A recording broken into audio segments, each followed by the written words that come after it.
what's up, guys? It's C-Jax back with another video, and today, unfortunately, I'm going to be reviewing Ant-Man Quantumania, and to be honest with you guys, this movie was absolute and utter garbage.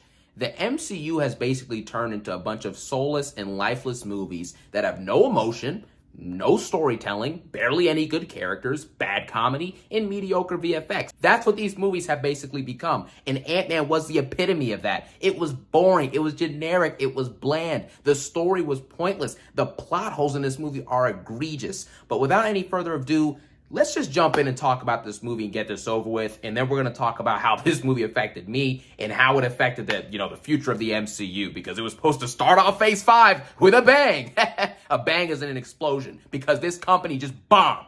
All right, y'all. So to start off this review, I just want to remind you guys that going into this project, every MCU stan was saying, this is going to start off Phase 5 with a bang. This is going to change the MCU. Kang is going to be the next Thanos. All this stuff. Just remember that in mind when I get into this review. First, let's talk about the story. This is going to be quick because guess what, guys? The story is non-existent. It is boring, it is generic, and it is very, very bland. Ant-Man is the same character he's been in every movie. He has a family, he has a daughter, he's got to fight to protect her, and being a better person, the best person that he can be. That's all he's there for. It's the same thing. No real development, no true story arc, nothing new, innovative, or interesting for his character. Same thing with Janet Van Dyne and Hank Pym. Janet has a couple good moments, but that doesn't change the fact that no one cares about her or Hank Pym as characters. It's that simple. There's no legitimate or serious development going on for her. Same for Cassie Lang. What does she go through in this movie? She just shows up and she's already good at using the suit, and there's no development. There's no struggle. Where is the struggle in Marvel movies anymore? No character has to go through anything in order to come out the best version of themselves. No hardship, no emotion, no struggle, nothing.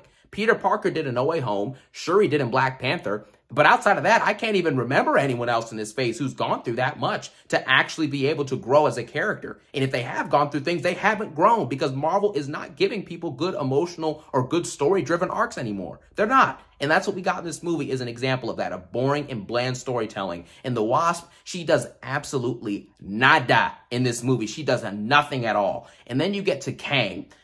Everybody, well, not everybody, I won't say, but a lot of people were going to this movie, including myself, really excited to see Kang because that was the only thing driving me to go watch this movie. And I watched it, and I was honestly disappointed. I thought Jonathan Majors did solid as Kang, but it wasn't good enough. This is the next big bad, the next Thanos of the MCU. And so far, I don't think that Kang has enough gravitas and hasn't made me fear him at all. Like, when Thanos showed up in Infinity War, dog, and beat the brakes off the Hulk, we all were like, holy crap, this guy's legit. Kang shows up in this movie and he just walks and he talks and it's like, yeah, it's cool, but come on, bro. Where's the gravitas? Where's the part where he makes us feel these consequences and these stakes and these fear that he's supposed to put into us as viewers?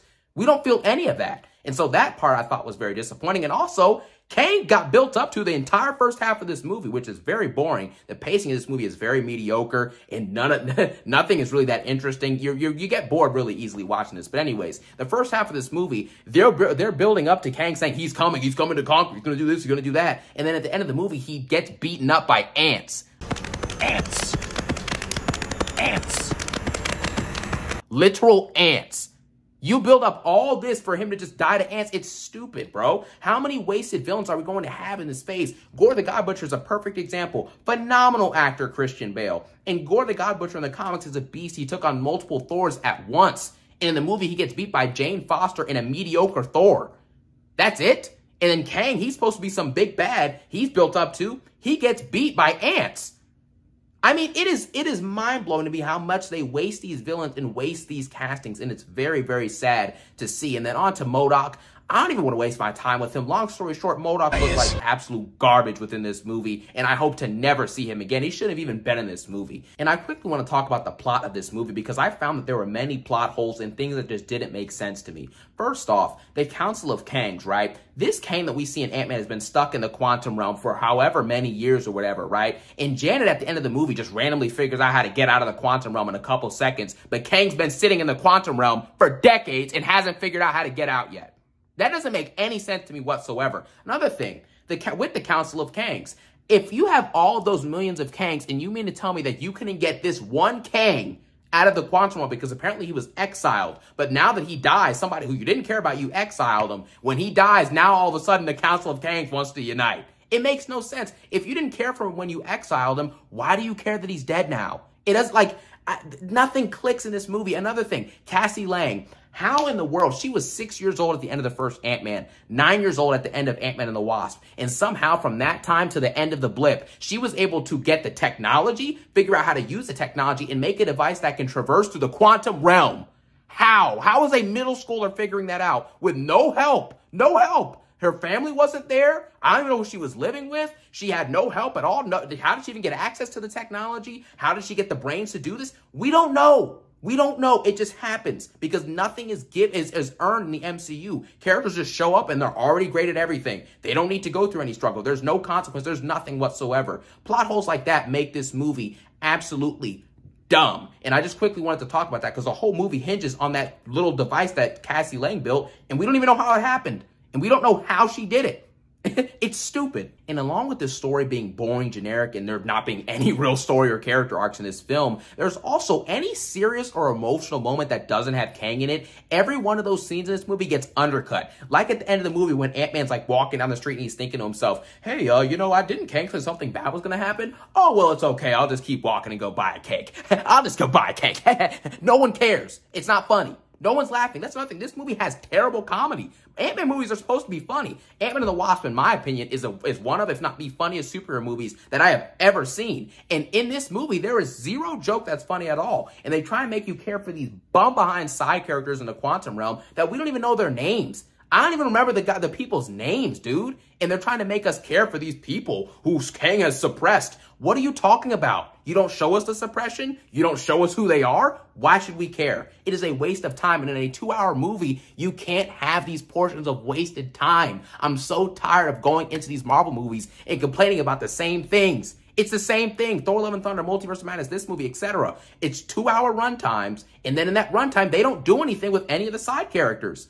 It's like, it makes it feel like a waste of time. You know what I mean? It's so sad, man. It is very sad to see. And transitioning from this movie, because we already have established, basically, this movie sucks, okay?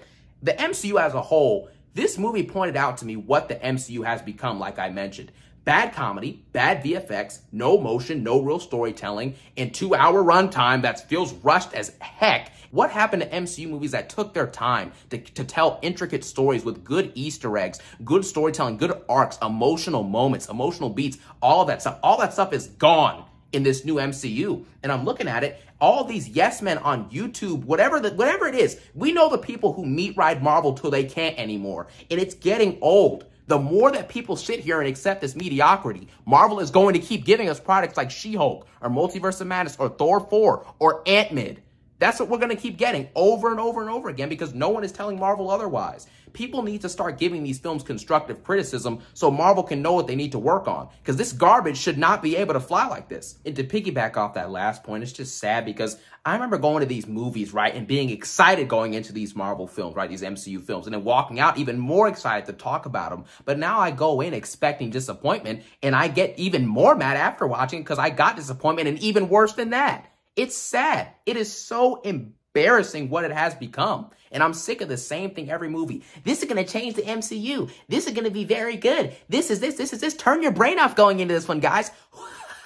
Like, what do you mean turn your brain off? Who turns their brain off going into a movie? Like, people are making up any excuse as to why the MCU is at where it's at right now, but simply the quality of the storytelling, the visuals, the writing, the emotion, the acting even is just not good anymore. It's not.